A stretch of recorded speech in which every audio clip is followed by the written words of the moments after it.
Tatlong bagay na kailangan mo matutunan o may master ngayon 2025 kung ikaw ay business-minded. Hi, this is Attorney Drew and welcome sa Capitology Series. Tatlong bagay na kailangan mo matutunan o ma-master ngayong 2025 kung ikaw ay business-minded o negosyante. Number 1, kailangan mo matutunan kung paano gamitin ang social media, whether Facebook, Instagram, or TikTok. Kailangan mo matutunan, kailangan mong gamitin yan sa iyong negosyo. Number 2, kailangan mo matutunan kung paano gumawa ng video kahit 10 to 20 seconds lang. Kasi kailangan mo itong gamitin, paano maibenta ang produkto mo, paano maibenta ang serbisyo mo, o paano maibenta ang negosyo mo o sarili mo sa social media. And number 3, kailangan mo ma-develop o matutunan o ma-master ang communication skills. Kasi ang communication skills ang number 1 na kailangan kung ikaw ay nasa sales o nasa marketing o balak mong magnegosyo ngayon 2025 para maitawid mo ang message mo, bakit kailangan ng tao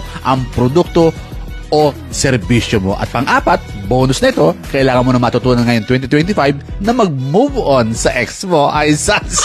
Tinamaan ka lang magaling.